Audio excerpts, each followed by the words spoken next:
हलाला क्या है? किसी भी रीजन या वजूहात की वजह से मेरे खाविंद ने, मेरे शौहर ने, मेरे हस्बैंड ने मुझे तलाक दिया है। अनफॉर्चुनेट, उनको ऐसा एहसास हो रहा है कि नहीं, मैंने इसको तलाक नहीं देना था, मुझे इसको वापस लेकर के आना है, अपने निकाह में फिर से शरीक करना है, तो मेरा निकाह किसी और से करवाया जाएगा।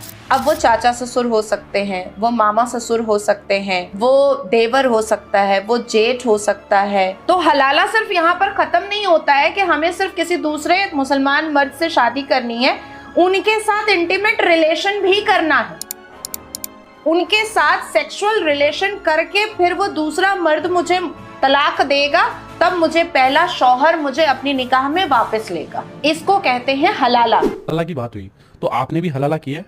उस टाइम जब मजार पे बैठा होता ना, उस टाइम 2 हलाले आ गए थे मेरे पास, इकट्ठे आए थे। कोई 3-4 महीने का ही गैप रहा, नहीं ज़्यादा हो गया था, मेरे ख्याल से 1.5 साल की बात हो गई थी। वहीं के थे, एक शहजादपुर कुछ ऐसा नाम है, वहाँ की औरत थी, एक नारायणगढ़ साइड की थी। ये 2 मैंने हलाले की थे, दोनों से मैंने 11-11 हज़ार रुपये मिले थे पहली फीस मेरी, उसके बाद नहीं करे।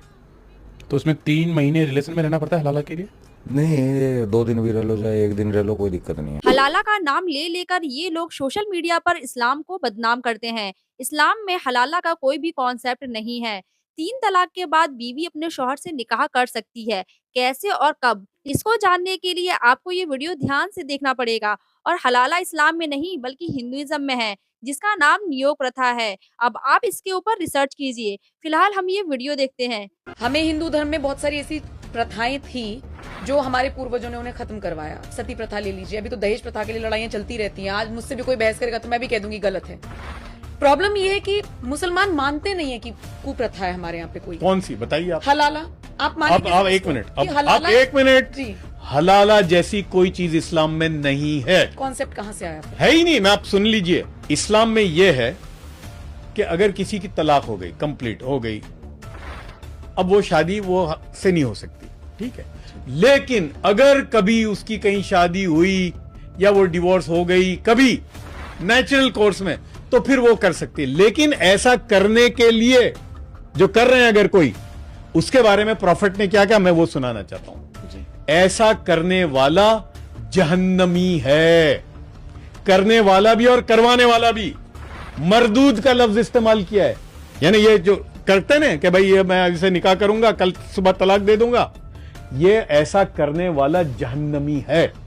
और अगर इस्लामी मुल्क है तो ये करने और करवाने वालों को रेप के चार्ज में दे शुड बी हैंग्ड। तो इस्लाम का पहले तो हलाल से कोई ताल्लुक ही नहीं है, पता नहीं कहां से ये लोग चला रहे हैं। Assalamu alaikum. My name is Dipon Chakravarti and I am a student as well. I am pursuing graduation and I also work in a call center.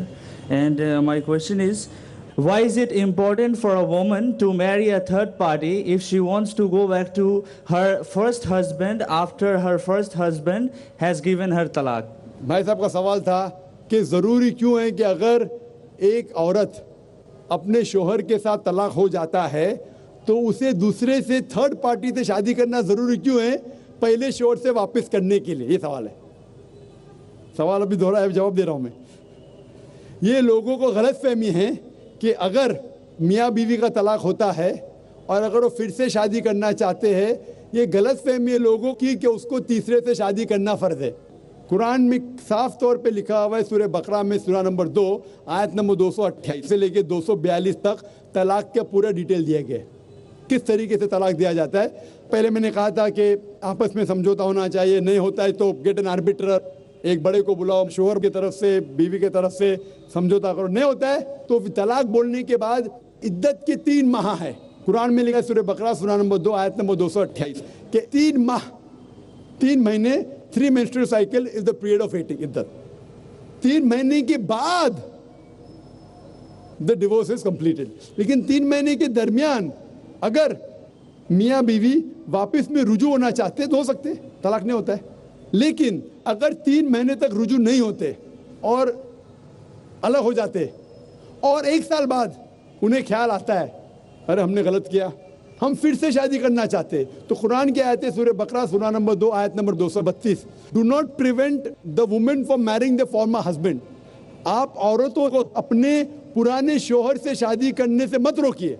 तो वो औरत फिर से अपने पहले शोहर से शादी कर सकती है, लेकिन नया निकाह नया मेहर, न्यू मैरिज न्यू मेहर। No no no, what you are saying is a misconception. I come to it. लोग समझते हलाला की जरूरत है, हलाला जैसी कोई चीज कुरान में है नहीं, मैं उसके ऊपर आऊंगा। लेकिन फिर से शादी करने के बाद फिर से इन लोग जिंदगी बसर करते हैं, 3-4 साल बाद फिर से कुछ नाइतफाकी होती है, फिर से तलाक। वही तरीके से समझौता करो, बड़े को लेके आओ, तलाक बोलो, 3 माह रुको, फिर जाओ। फिर से 2 साल बाद याद आता है नए वापिस से रहेंगे, फिर से शादी कर सकते, फिर निकाह, फिर मेहर, फिर से झगड़ा होता है।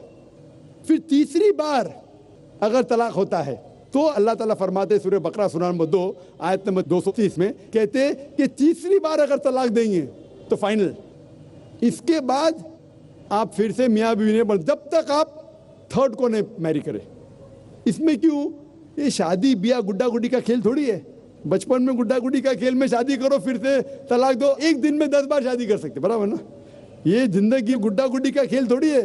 3 महीने लगता है तलाक के लिए, इतना टाइम लगता है। प्राइवेट मीटिंग, फिर बड़े लोग से मीटिंग, फिर 3 माह, फिर जुड़ो प्यार से, एक दूसरे पे कीचड़ मत उछालो, फिर शादी करो। मैंने मेरी जिंदगी में किसको भी नहीं देखा जो सही तरीके से तीसरी बार तलाक हुआ, मैं देखा नहीं अभी तक के। 1 बार हुआ देखा होगा, 2 बार, तीसरी बार तो देखा ही नहीं मैं। ये अगर आप गुड्डा गुड्डी का खेल करते तो फिर 1 बार आपने रिजेक्ट किया, 2 बार रिजेक्ट किया, 3rd बार फाइनल, फिर आप दूसरे से शादी करो। आप प्लान नहीं कर सकते, आप दूसरे से शादी करो और रो। और फिर पता लगा आपको, मैं पहले शोहर से नाराज थी, सिर्फ दिन में 6 घंटा देते थे, ये नया शोहर तो 2 घंटा देता है, तो पहला वाला अच्छा। नो, दाल आटे का भाव मालूम पड़ेगा।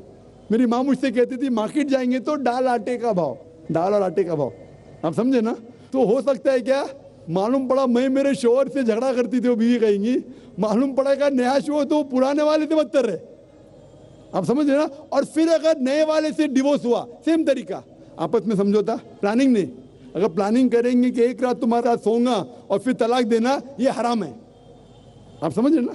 ये कुछ लोग करते हैं, मैं जानता हूँ मुस्लिम माशरे में, वो हराम करते हैं। प्लानिंग करना, तुम्हारा शोहर बनूंगा, एक रात बाद तलाक दूंगा, फिर तुम शोहर शादी करना, ये हराम है। कुछ लोग करते हैं, गलत करते हैं, कुरान में ऐसा नहीं लिखते। तो अगर तीसरी बार तलाक के बाद या पहली तलाक के बाद भी, पहले बार तलाक दिए, दूसरे से शादी किए, फिर पता लगा सही नहीं, तो वापस जा सकते, आप समझे ना? तो ये जो है जरूरी है थर्ड पार्टी के पास जाना, अगर 3 बार सही तरीके से तलाक हो तो इस्लाम में इतनी छूट है माशाअल्लाह, और इतना सही मजहब है, it's the most practical way of life. Hope that answers the question. तो उम्मीद है कि जो लोग दिन रात हलाला हलाला करते हैं उनको आज जवाब मिल गया होगा, और हो सके तो नियोग प्रथा पर भी रिसर्च कर लेना। तो वीडियो पसंद आई तो वीडियो को जरूर से लाइक करिएगा, और हमारे नेक्स्ट वीडियो के लिए चैनल को जरूर से सब्सक्राइब कर लीजिएगा। तो मिलते हैं नेक्स्ट वीडियो के साथ, तब तक रखें अपना बहुत सारा ख्याल। अल्लाह हाफिज।